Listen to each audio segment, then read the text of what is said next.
Now, this tale begins in the city of Goiânia. And now, I'm just gonna have to forgive me if I'm pronouncing it wrong. I've tried practicing this several times, just saying it out loud, but this city name is just so difficult. It is so difficult. It is a Portuguese name, I think. Not to say that's the reason behind it being difficult, but it definitely probably plays a huge role. This happens in Goiânia, Brazil. Now let's go way back to September 1987 when we have a couple of scavengers, two gentlemen, that go into an abandoned clinic, an abandoned medical clinic. And obviously, they're looking around for things likely to sell. Now, the two brothers, they ended up finding a small steel and lead container, and in it, there was a capsule. Capsule contained a certain element, and their curiosity might have gotten the better of them. They took this capsule with the element to the scrapyard. Now, what exactly was in this capsule? Well, it was the highly radioactive cesium. Yep, it is something I didn't even know before, but apparently it's super radioactive. They end up taking it to the scrapyard, and there they would break the capsule, and they would find that this thing inside, which at the time they had no idea what it was, glowed blue. Yeah, it glowed blue, and it became actually a pretty entertaining and spectacle to the people around there. It was this whole big old thing. And we're gonna find out more information because these two men, unfortunately, being so close to this radioactive material, they will not get out of this unharmed. I can tell you that much. But what happens next? What exactly goes on with this material? What happens and what's going to happen in this city? Because this is the start of an unfortunate chain of events that would lead many people with contamination of radioactive material. And now, unfortunately, the brother of the scrapyard owner would end up taking some home. And even worse, he had a 6-year-old daughter. Of course, this isn't all in hindsight. Obviously, we know now that this thing is highly radioactive, like extremely. But he ended up letting his daughter play with this unknown source. And by the way, this abandoned clinic would itself have a lot of problems, and they would also be held responsible about a lot of the events that were going to be unfolding here pretty soon. Now, cesium has been described, at least in some of the articles I've been reading, as like a powdery substance, which again is kind of why the daughter ended up playing with it in the first place. You know, it does seem like some type of sandy toy, I guess, especially in the age where what else are you gonna do? You're gonna skip rocks? Boring. But yeah, unfortunately, the brother taking it home would end up causing a lot of problems actually within their own family. The daughter would end up being a victim. She would end up dying because of this, unfortunately. But so would the aunt.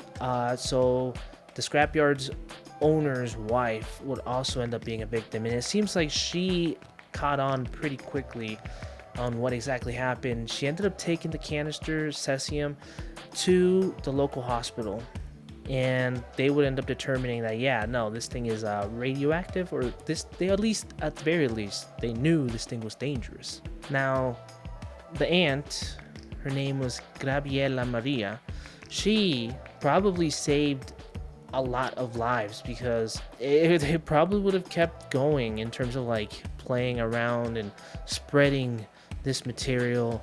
Again, it glowed, so it was kind of a spectacle. Unfortunately, she would not be making it out alive.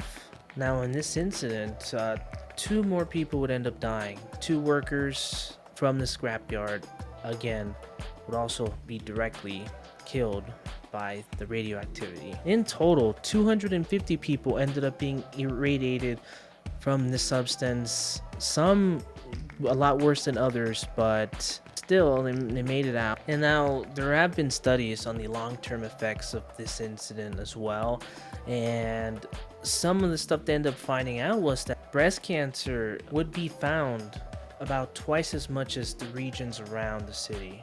Now, who ended up paying or being held responsible exactly for this event with this substance that ended up killing people and affecting so many others? Oh well, the abandoned clinic ended up getting charged with negligence because ultimately they ended up leaving such a dangerous material abandoned. But of course, it doesn't stop there, and it actually gets even more complicated because even though the clinic ended up getting charged for this, that's not all there is to it. And maybe they're not as responsible for it as you may think. Because this clinic, the reason it was abandoned, or the reason this whole situation happened, was it had gone bankrupt, and the courts actually decided to seal it, which meant they actually weren't able to clean it. They weren't able to go and do that. So the owners just simply weren't able to clean up those dangerous elements. But of course, that just how the scavengers were able to go in and pick it up. Again, it wouldn't have been too difficult for the owners to have, stumbled upon inside and, done a little bit something. But it is a tough situation. It's just one of those things. Something that seems like so innocent. What looks to be like this weird substance that glows, found in this clinic that nobody had been in who knows how long. And to be the epicenter of something like this, where you're basically your whole family, and it wasn't even the gentlemen that took it out, which they were not left unscathed either. Actually, if we wanted to know more about them, they actually suffered from nausea and radiation burns from being there, but that would be nothing compared to the scavenger yard's owner's family, who there was a daughter lost, there was an aunt lost. And of course, you may say, well, I mean, they started spreading. No, there was no way they would end up knowing something like that would cause all this. So, yeah, did they kind of end up being the ones to spread it around? Yeah, but at the same time, and just another little side fact that I was reading through as well.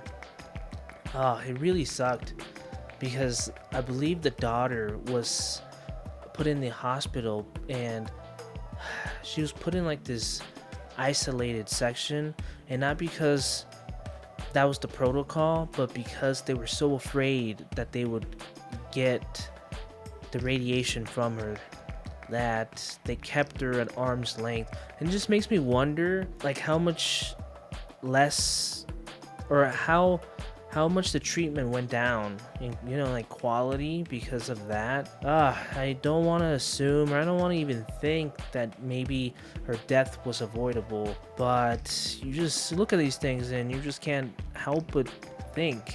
Okay, no, I hope you guys enjoyed that little tale. If you guys want to know a lot more, because I'm sure you could definitely find about you could find 10 times as much information online if you guys like. Some more that plays into it.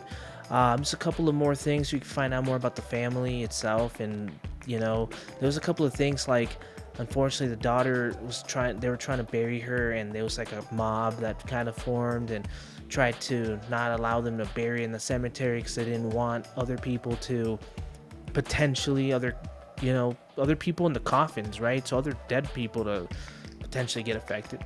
It's a whole thing.